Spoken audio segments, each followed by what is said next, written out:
Most of you had a chance to drive the Cayman S or had an opportunity to drive the Cayman S when it was introduced here at Barber Motorsport Park back in the fall of 2005. This is a standard Cayman. It was only introduced less than a year ago. The Cayman, of course, is based on the Cayman S, which was awarded the 2006 World Performance Car of the Year and also the All-Star, Automotive All-Star Award. The Cayman incorporates the Boxster S, the already perfectly balanced Boxster S platform, and is made 100% more rigid with the addition of the Cayman S body, and at a very attractive entry-level price. As a matter of fact, this car is the least expensive six-cylinder coupe that Porsche has introduced in probably the last 20 years. Talk a little bit about the engine in this car. It's a 2.7 in the standard versus a 3.4 in the Cayman S. And the 2.7 liter does use the VariCam Plus technology, which adjusts the intake valve for opening and timing, and by doing so it broadens the torque curve. It actually gives it an increased mileage, and it gives us reduced emissions. From the outside, the engine looks the same as the 3.4. However, some internal parts, some internal moving parts have been redesigned and obviously newly constructed and been made lighter. So we have a lighter crankshaft, we have a shorter piston, therefore a lighter piston and lighter piston pins. It actually gives it a freer revving and a more responsive engine. It's also dry sump, so there's no dipstick, so don't ever go in and try and look for the dipstick. The oil is electronically monitored, and it's displayed on the dash for the levels.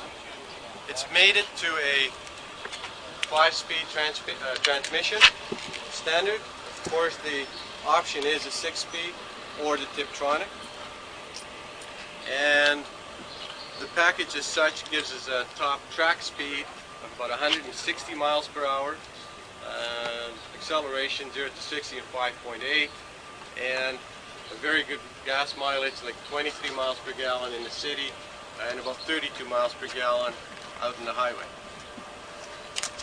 Going to the front of the vehicle, the Cayman introduces a new face. It's a new face for Porsche.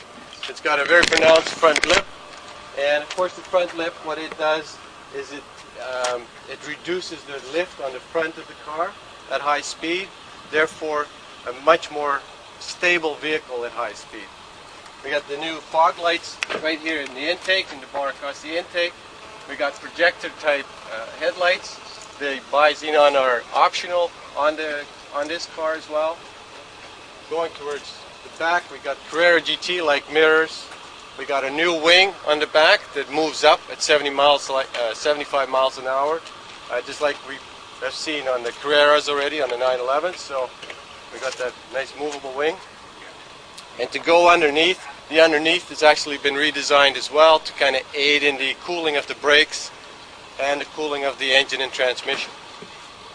Another neat thing is that inside, and you can't really tell, but inside the air intake for the engine, there's a flap that moves at about 45 miles an hour, and it redirects the air, and it actually works on the engine management, and it gives a different torque curve as well as you speed up the car, like I said, over 45 miles an hour.